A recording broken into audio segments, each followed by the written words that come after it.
In a world where writers, directors, producers, and actors are all fighting to get their films made, comes a podcast that gets into it like no other podcast has ever gotten into it before. So, this summer, hang on to your laptops, because this time, there's no rewrite. Starring Mark Ice Roberts, Rod Tuddy Rinks, and on the ones and twos, Justin Wings Nichols. Let's get into it. Rated R. Under 17. Not permitted without a parent. All right, ladies and gentlemen, welcome to Let's Get Into It. It's another episode, and we have Davey Dave here. What's up, Mark? Yeah, man, we've got Justin Nichols. What's up, guys? Actually, I called him Justin Nichols. I'm sure Teddy would hate that. It's really Wings Nichols. And I'm going to introduce Mike Addis right off the bat and go like, ladies and gentlemen, let's welcome Mike Addis. Hey. Thanks. Do I get a cool nickname? Do you have one? I don't. But you're Mark Ice. People really call you Ice? I've never called you Ice. No, Years. Yeah, I've never heard anyone call him Ice. So what's the deal? I don't know. When Instagram started, I was trying like every combination of Mark Roberts, and it wasn't happening. So finally, I don't know how it came up. Ice right. Roberts. Yeah, I just put Ice. Iceman from Top Gun. Yeah, but we'll come up with a nickname for you because we got Tootie, who usually is sitting in here doing this with me. He's got to work, man. Yeah, he's working. He's got to pay the bills. Right, he's got to pay the bills. So right now he's putting makeup on someone, and they're doing some sort of TV thing. So he'll be in here. He'll kind of walk in the middle of this, and then we'll sort of catch up with him. But this is a rare moment when he's not starting the show with us. True. But he'll be here later. So if you're going to tune out because he's not here, hang around. Come on, Robert.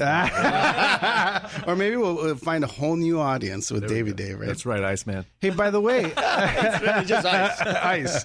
Hey, by the way, thank you for all of the work you're doing on Instagram.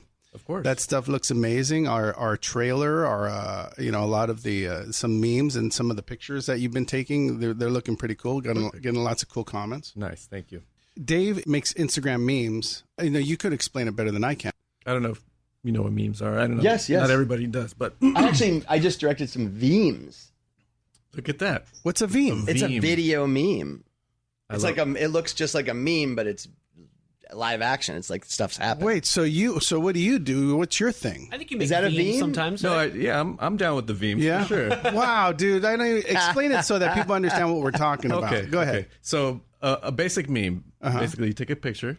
It doesn't have to be funny. It can be an ugly person. It could be a Nichols. He's a very pretty guy. He's a good looking guy. He's making an expression, whatever. Like we made one the other day with Blanket and Fraser. You can just put a caption over the photo and that's it. And there you go. That's a meme. It doesn't have to be anything in particular. But do it with the same videos. You can take a funny clip from a film or a TV show or something that you did yourself. Like I know I've memed myself a few times and I put a funny caption over, and people. You make it your own. So would what you did today be a meme? Like you put a picture of Jeff Goldblum, and you said, "What did you say? What was the caption?" This face app is wild. Is that a meme? Yeah. Oh, it is. Okay.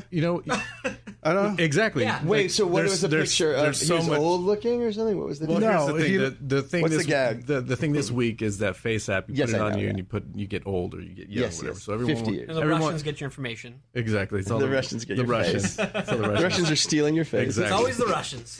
And everybody wants to, get into it. So. Okay, so I've been told my entire life since I was like 14 years old, hey, you look like Jeff Goldblum. Yeah, I get it. Really? Oh. Yeah. You kind of do look a little bit like that. If you want to check it out, go to Davey_Dave. Like blackface. If you go there, you could check out the meme. It is an older version of you. So it would be that makes sense. It would be considered a meme because it's really not me. I'm making fun of something. Right. In a way. So it's sort of an ironic joke. Exactly. Okay, got it. All right, so holy mackerel, you've got like close to 300,000 people. For that one meme? No. For his overall. Yeah. Overall. That's great. That's pretty amazing, right? That's really good. Yeah. People like what he's doing. He's creating some level of content, right? And people are digging it. And now there's memes. What's happening like before. Look, the robots are taking over. You sound so old, Mike. When you say like, "What's going on here? What's happening?" Soon the robots will kill us in our sleep. But wait, so through Instagram. Before we get too far ahead, thank you for explaining that. I love to let people that are listening hear what our guests have done. So can you give me at least a few of your credits that you're proud of that people can associate with you? So I did Impractical Jokers, which was great. Thanks. Was there many seasons of that or just one? There's been like 7 seasons. 7 seasons of Impractical Jokers. That's one of my brother's favorite shows, by the way. Oh, he likes it? Oh, good. And Heckler with Jamie Kennedy and like almost 100 other which comedians. I loved. Oh, thanks. I loved Heckler, yeah. That was one of my favorites. Did that go to film festivals? No, I just really sold. a film festival. Well, we did it in Toronto, yeah. Yeah. But we weren't like, I kind of think, I hate to say this to all of the people in the audience, but I think like sometimes film festivals are just to party and to try to get sex and stuff. I don't think it's like, sometimes it's not good business. It's just kind of like you want to have a good time. Yeah. You know, but I wasn't really like, I don't need to. So you didn't, that was a really great idea. Did you do it independently?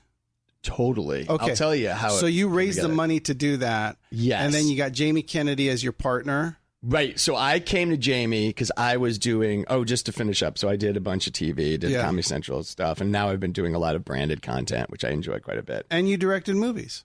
I direct movies and TV shows and commercials. So you've done a lot of work in a lot of different areas.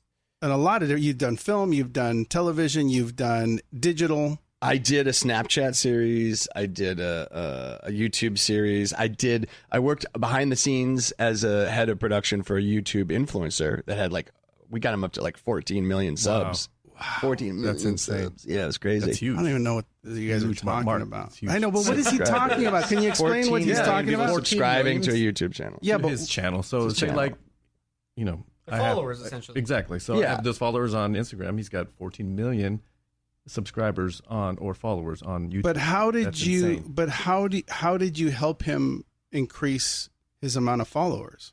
Well, we increased the production value of the content, made it look a little bit better. But also, I was playing in an arena, YouTube, which is like you have to figure out what works in that arena. So it isn't just about better color or better sound. You know, that's one element that may be a factor.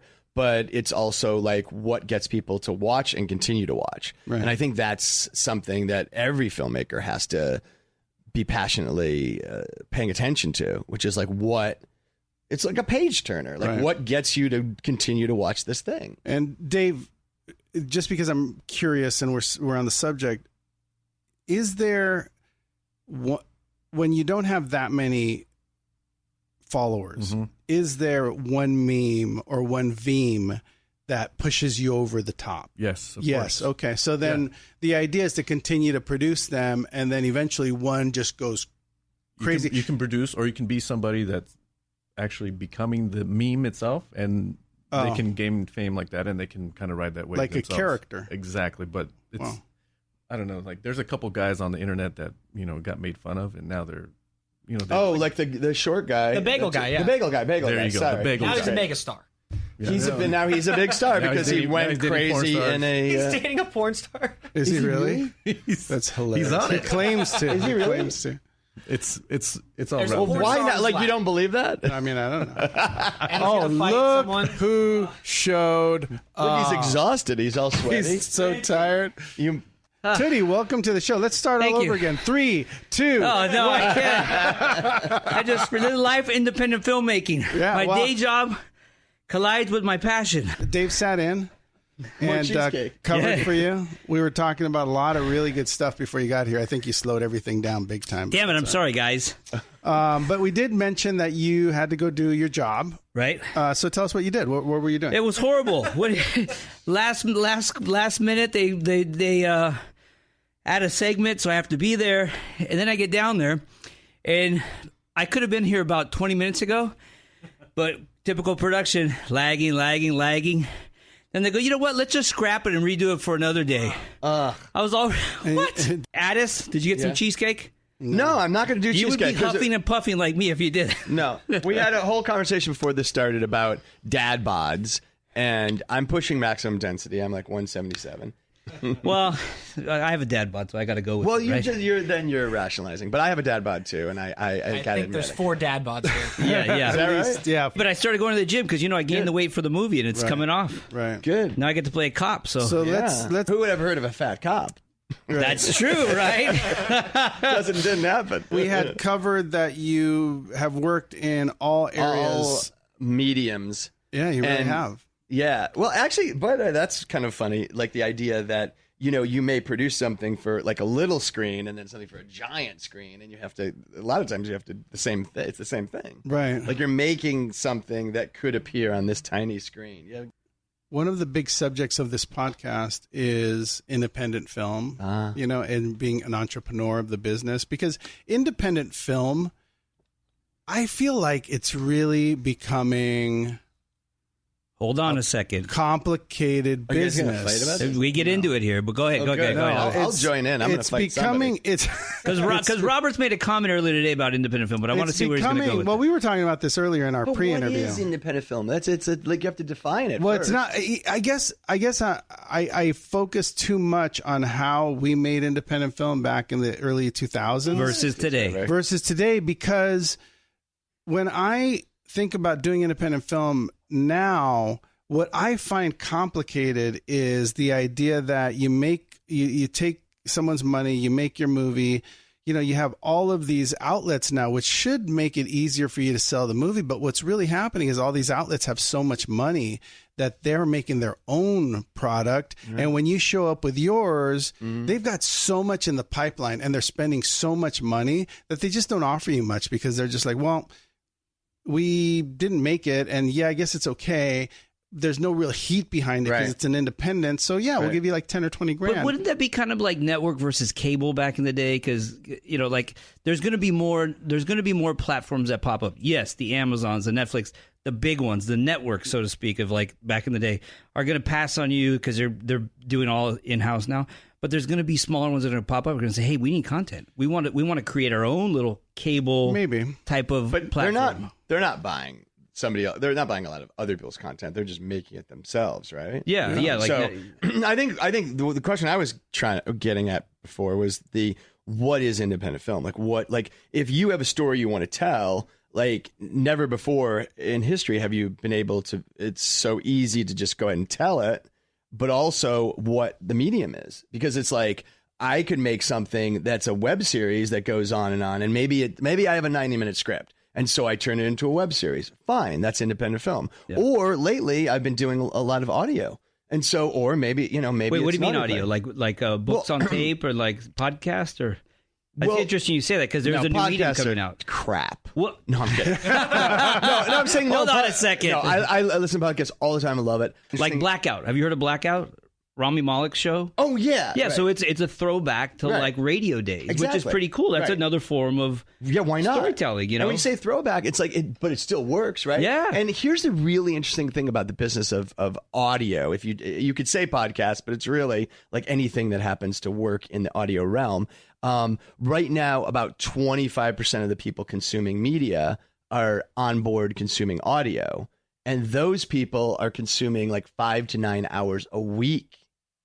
So there's a lot of room for this kind of stuff because there's so much, because you have to fill 5 to 9 hours per week for each of those people. Yeah. But also just think you increase that by 1%, or every person that you add into that group is another 5 to 9 hours. I'm thinking because I consume about 10 hours a week. Because I got about an hour commute. So you're not. Yeah, I listen. Normal, yeah. Well, that's the whole. Well, you listen to this most of the time. I do listen over and over again. But this is how it came about, because I was listening to independent. I was trying to find good independent film podcasts, writing podcasts, things like that. I found a couple, but I just didn't really. And this guy has so much knowledge. We would talk for years now about filmmaking and stuff that I told Roberts he didn't want to do it. I had to basically give him a bunch of tequila, get him drunk, and then he agreed to do it. We're inspiring people to go out and make movies or whatever it is they you want to do. They should go out. Be creative. Yeah. What do you got to lose? Yeah, go out and do it. But the thing is that figure out what lane and figure out what works for you. Because Mark and I,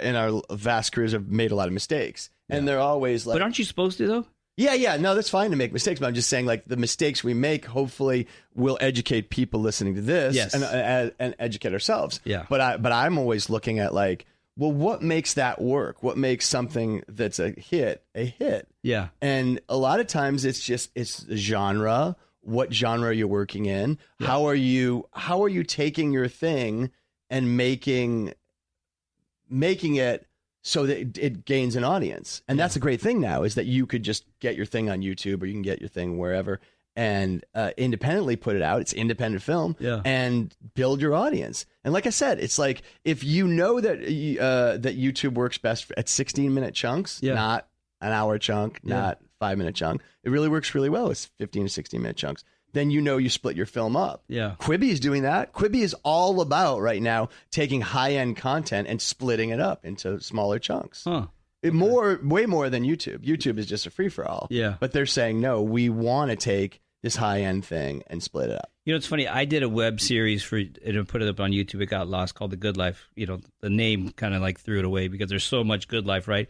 But I have about 60 minutes of content. I did about 8 webisodes. Mm-hmm. I did 8 webisodes. I spent $1,000 on 8 webisodes. Can you believe that? That was that's all I spent. But it just gets lost on YouTube. Like, you know, so maybe like a Quibi, I wouldn't know how to. Well, but I don't know if it will get lost. I mean, like, if you keep on making the content. I mean, the thing about online content is, whenever if I sell a show and they go, yeah, we'll do 6 episodes and put it out online. Yeah. That's not the way online works. Yeah. You have to do 50 episodes. Yeah, you're right. 6 episodes is bullshit. Nobody cares. Yeah. What I like about Addis, and I admire this about lots of people that work in our industry. He's a producer, he's a director, he's a writer. He's kind of done it all. Whatever. He puts himself out there, and he knows how to work and tell people, hey, I'm looking for something. I have openings in my schedule for another job while he's working on things. People can learn a lot from you and how you put yourself out there, because I don't think you're always finding jobs. And not only that, you were just telling me about... He's got a charming personality. Yeah, you're now you're very charming. Now you're working directly with people that are advertisers. I like to work directly with brands and advertisers. I love doing that, and I've done it recently, and I really dug it, because it's like, it's the same. It's just still storytelling. You're still being creative and trying to come up with some cool stuff, but you're dealing directly with. I mean, I like to say that, like, when we were working in TV, it was kind of like the flea on the tail of the dog. Like, if you think about it, we're the flea. We're trying to get people to watch long enough for them to watch a commercial, which then is trying to get people to buy the dog food or whatever, the flea dip, right? Yes, TV is great, but sometimes it's cool to say, well, there's a big world out there, and you could make content directly for the brand. And how do the brands find out about you? LinkedIn is doing pretty well. Like, there's a lot of people on LinkedIn, and a lot of people are saying that it's growing fast. And so to connect to brands and say, how can I help you?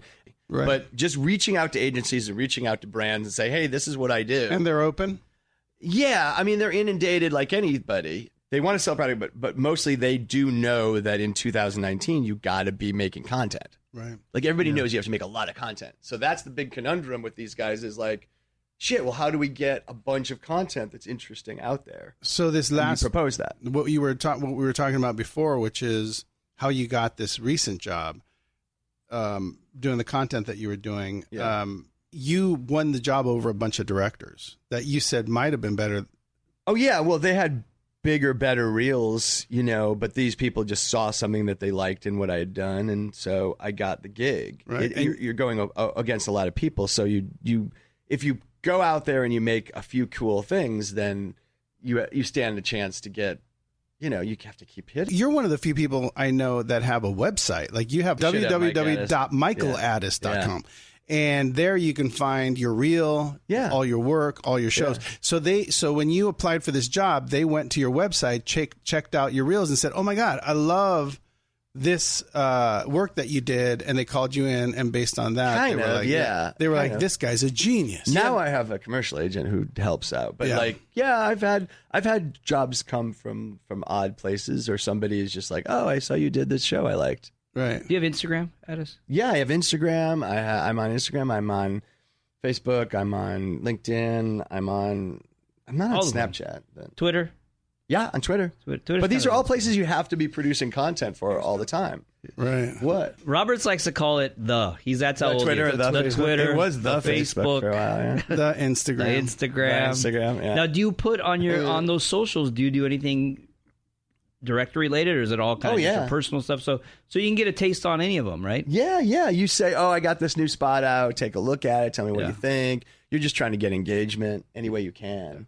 So I think, like you were saying too, the what is it, 9 to 10? How many hours did you say in the car they spend? 5 to 9 hours. Okay, so everybody's audio. Audio. By the way, like with video, I was saying that's like 16 minutes roughly. That's a sweet spot. Yeah. But in audio, fucking, you could go an hour. You go 2 hours. Joe Rogan does it 2.5 hours. I mean, he's an outlier. Yeah. But in hours, perfectly fine. Somebody will listen to an hour and a half show, no problem, because they're driving. And I listen to, in addition to ours, I listen to a lot of podcasts. Yeah. More storytelling ones. I really like those. Yeah. Like Wondery does some great ones.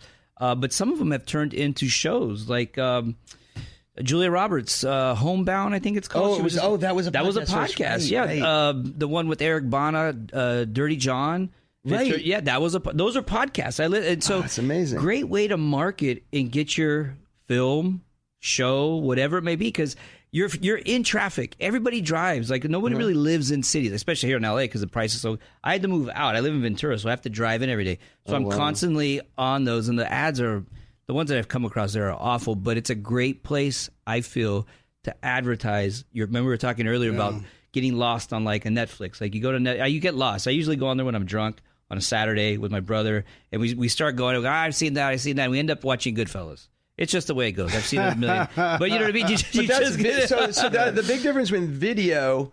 See, this is the thing. But if I was listening in my car that day, and I heard something, you know what I mean? A tease. We're covering a lot of ground here, but that's. Am I off? I don't think we've ever talked. I don't think we've ever talked about that. But I think that's brilliant. Like, if you're a filmmaker or a content provider or a producer, and you can create a 45-minute version of whatever it is you're trying to pitch or work on or story. I mean, that, there's no cameras, there's no crew. No. You could just put that on. We could do it right here, Robert. That's pretty awesome. For sure. Let's do a story. Us three right now. Let's create, not right now, but let's create it, and we could do the plug right here. It can start right here. Yeah. That's a good whatever idea. The story would be. Well, let's put a pin in that. That's a great idea. I want to go back to Addis for a sec. So you have worked in all these great areas, but also through your work as an editor and as an editor, as a producer, as a predator, as you kind of do it all. You direct, you edit. I just joined the Editors Guild. Did you really? Yeah. Congratulations. So I'm in the DGA and the Editors Guild. Oh, wow. I was in the Writers Guild, but I was like, whatever. Oh, congratulations, dude. That's big. What did you start at,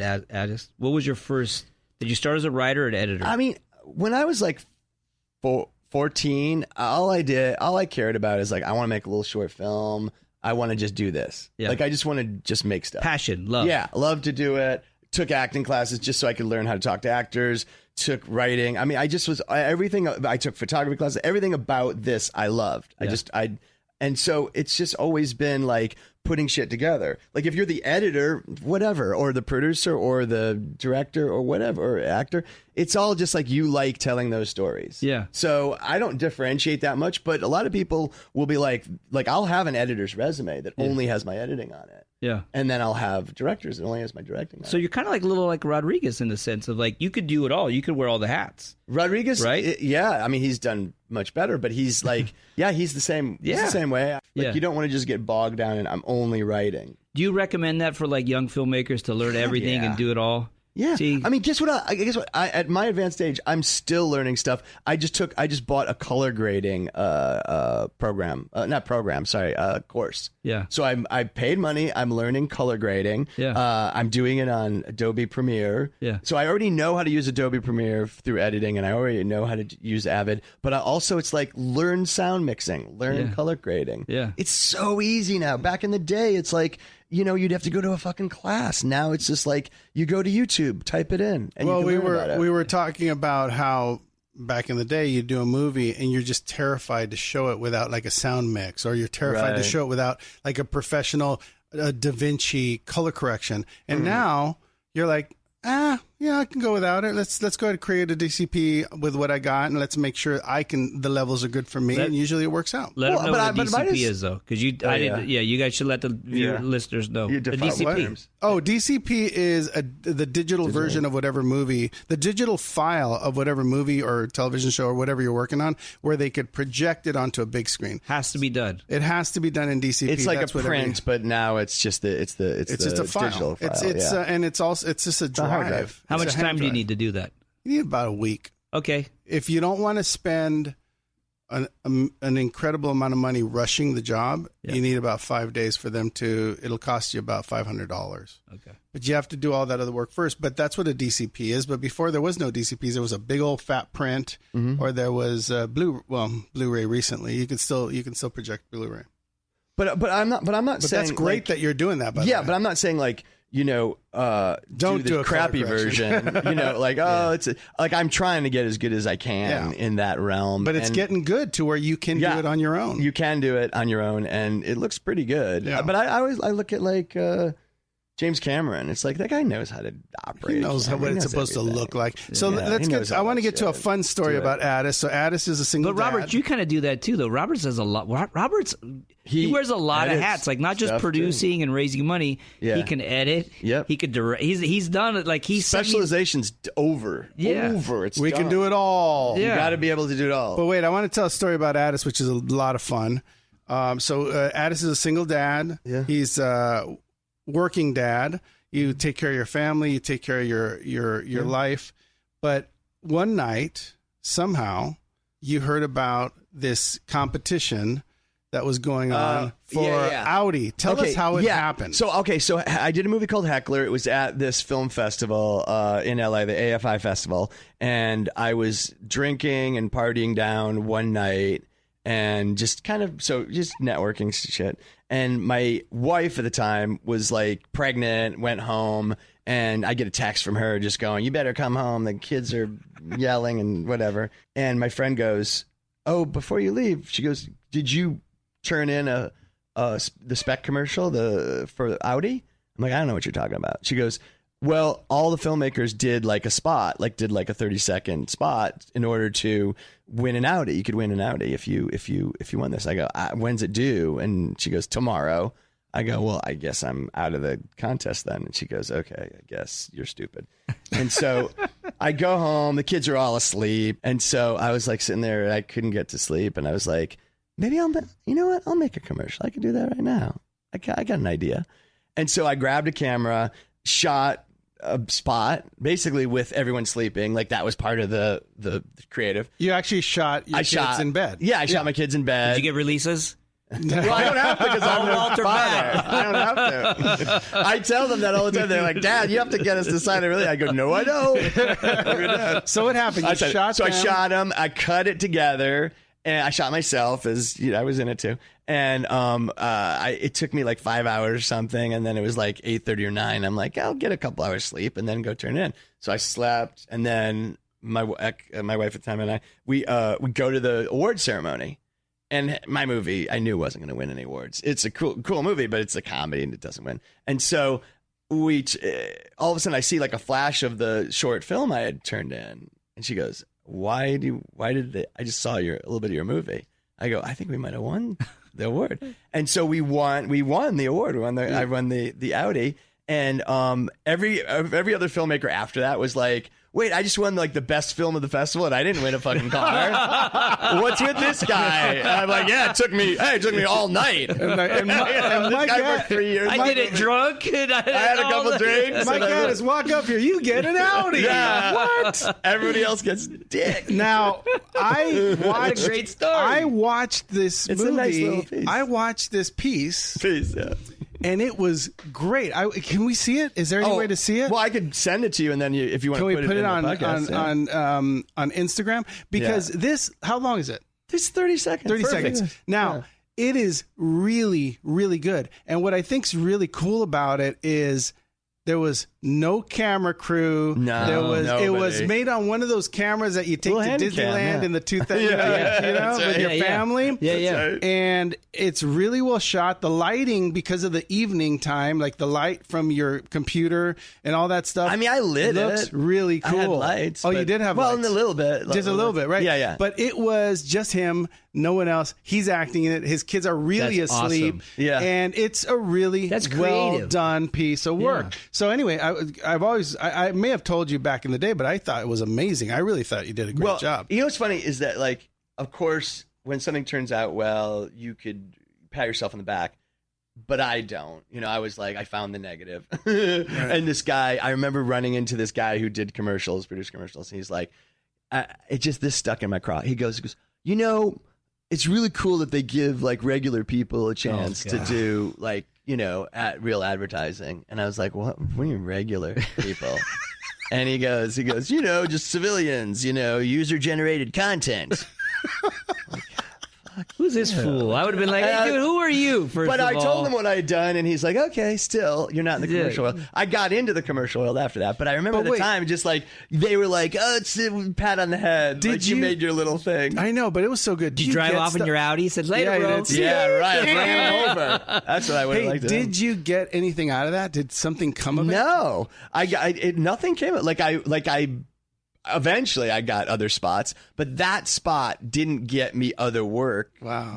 I would have guessed the opposite. No, it didn't. Yeah. Like other work I got me other work. But like when you do something that low budget, I don't think anybody in the commercial world wants to do that. One more story. It's weird, huh? Yeah, it is weird. One more story. Mike Addis and I did Poor White Trash, right? Which he wrote, he directed, and Lori, my partner, and I produced. Is that with Jamie? No. Jamie Presley. Yeah. Jamie Presley, a bunch of great people. Yeah. When we were casting the movie, people would come in. You know, he was a new director. Everyone was like Hollywood, all a buzz about the script. Yeah. Poor White Trash. So all these great people were coming in to read for it. And Mike was like in the casting room, and like it could be like nobody would come in, and he would still like turn on his Sony cam and record them and like move towards them and move back and get up on a chair and shoot them, right? I mean, so people were like, I know you're right. I know about each. It was exhausting. Yeah, everybody who came in, I did a whole thing. But you were spending so much time with each actor that those actors were going back to their agents, going like, "I think I got this." I know. And if they didn't say that, they would be saying, "This guy's amazing," right? Because you're being videotaped on like a cold read.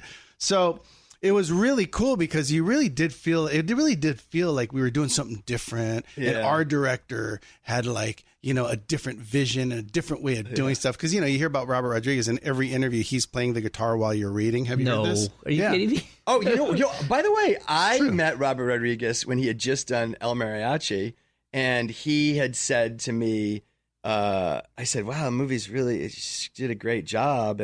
And we're talking about guitars, and he goes, I don't know how to play. I'm like, dude, you should learn how to play. Shut up. I did. You're the reason he's playing. I'm not going to say that. But I did say, why do you not know how to play guitar? It's not that. You should learn it. He went home and said, you know what, I'm going to do it. That guy. I'm going to practice while you guys are auditioning. Yeah. And now he's like practicing during your read. You can thank Mike Addis for him not listening to you read. Paying attention. But you did make it really special. So people felt like it was going to be like there was a special director doing something really unique, and we ended up with an amazing cast. It was Sean Young, it was Bill Devane, it was Jamie Presley, Jason London. I mean, a bunch of great people. And you know, we went on to Emmett Walsh was in it. Emmett Walsh. Emmett Walsh yelled at me at one point because I was laughing too hard. Don't be laughing, right? He goes, I'm trying to do the scene. I was just like, I'm sorry, it's just so funny. Right. We had Tim Kazurinsky. Tim Kazurinsky made me laugh a lot. So, but I also, by the way, that's a trick. Not a trick, but the thing I do, which is like, you have to be an audience first. So I'll be there snickering away and like giving them positive feedback. Like it's and just making sure they know they're being funny. And then Mike wrote a film. Well, he actually did a short film called The Car Thief, which I fell in love with. I remember that. I still love it. Yeah. I actually pitched. We should do it as a audio. That's a good idea. I pitched and sold it. Idea. That's a great idea. I pitched and sold it twice. We were going to make it into a movie 2 times, and it fell through both times. But it was one of the most powerful, interesting, dynamic pitches that I had ever given, because every time I pitched it, people's jaws dropped and they were like, that is one great idea. Like, no one I ever told said, everyone I told was like motivated, excited, moved by the pitch. So why don't we do it as a radio, like we were saying? That's a good idea. Robert, you're turning away. I think it's a great idea. It is a good idea because it's alive with terrific. People's voices. I mean, the short's terrific. It stars Richard Montoya, for God's sake. Richard Montoya was great. He was amazing. It's a really good idea. It's just, and if I'm honest, what happened is that we were never able to get out of the initial concept because the opening of the film and the short is so good as just that the rest of it kind of paled every single time. We couldn't find the formula that made it just sing. So I think maybe, I mean, but it is one of the films and ideas and scripts that I wish we had done, and I'm always regret not making that. Yeah, I wish we had done that too. Look, I think that one message to filmmakers is, and it's sort of what we've been talking about, most of the time on the podcast, is that if you're a filmmaker, you've got to get out of the idea that it's film only or it's shorts only. I mean, it's about media, it's about content. Yep. Right. Also, sometimes I think it's about the visceral reaction or the reaction that you get. It's about what you get is the result, right? So a comedian gets up there and makes a joke, and the result is somebody laughs. So, like, to me, it's like, we have a great idea. What makes it a great idea? That it gets a reaction. People laugh, or people enjoy it, or people are inspired by it. Right. Isn't that the best part of it? Absolutely. Otherwise it's just masturbation. It's I'm just going to type and never There's a handful of people here at Extra that I come in and I go, did you guys listen? Oh my God, To Live and Die in LA, that was an incredible. Who do you think killed him? I go, it's like a whole like water cooler world. Podcast. Yeah. There's a really good one. Podcast, Live and Die in LA? The Live and Die in LA. It's a true story about 2 actors right here in Hollywood, and the guy ended up killing the girl, but the girl's father was tied in with the mafia in Macedonia, and she went missing. Okay, wait, I have a question for you. It's they're going to develop it in the movie, but it just happened. Like, it's an ongoing investigation, but it was so good. They don't know who killed her officially. They don't know, but he killed himself. Right. Cops high-speed chase pulled him over, and he shot himself in the head. So. Hey, Mike, that's awesome. It's going to be a film. Mike, will you come back? Yeah, and talk more about other things. I didn't get any tequila. But no, we're gonna get tequila next time. But I want you to come back. But the main reason I wanted you on, was to inspire other filmmakers, because you have worked in everything. You've written films, you've directed films, you've directed independent things like Heckler that ended up being sold and making money. And from there, you went on to do a TV series called Practical Jokers, which was very successful. So you've sort of worked in every area. You, as a director and a producer and an editor, are able to tackle a lot of things. And I don't think you get pigeonholed by the idea that you just wanted to do film, or you're really someone who is willing to get out there and do it all. And I think that's really inspiring. So thanks for being on. Well, thanks. I hope people are, do feel like positive and ready to go out and do something. Yeah, and don't be afraid to ask to do stuff. Yeah. Don't be afraid to ask for jobs. Don't be afraid to put yourself out there, because what's the worst that can happen? People just say no, not right now. Or they said no already before you said anything. It happens. But thanks for being on, and we'll see you next time on Let's Get Into It. Yeah.